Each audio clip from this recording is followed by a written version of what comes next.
So the next bit I'm going to read is from the perspective of the sea.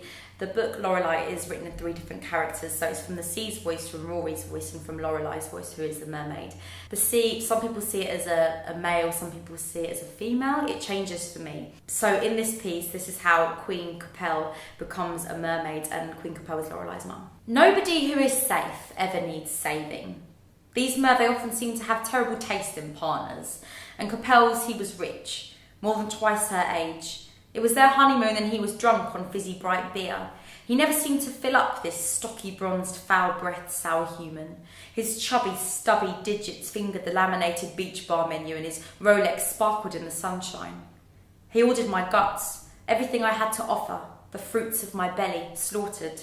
Fleshy, fatty, soggy, rubbery rings of squid, deep-fried crisp rounds of whitebait and oily mackerel, the skin blistered to a char, and heaps upon heaps of shellfish, the clatter of grilled orange claws, clasping, pegged up like miniature gravestones.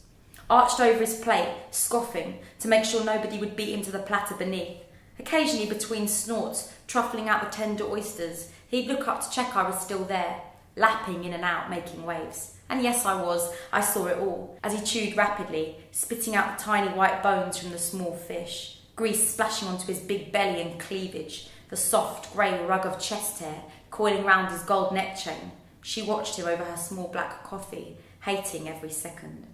Her arms were laced with jewellery. He had dressed her in opulent stones which hung from her ears and studded her fingers.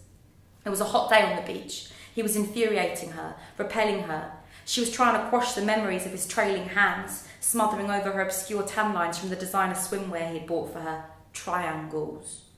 His heaving, restless thumps on top of her, his muffled, grunting breathing in her young ear. She was angry with herself now just as much as she was him. No, angrier.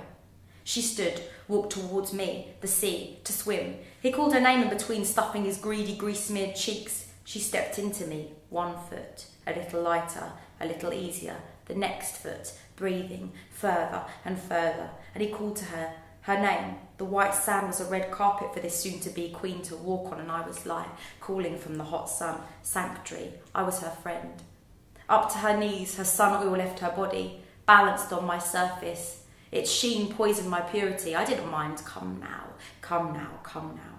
Chest, neck, he called again, but I was calling too, loud enough for only her to hear. I was too inviting. I offered escape, freedom. The joy was heavy, away. And like I said, I was too inviting. I offered escape, freedom.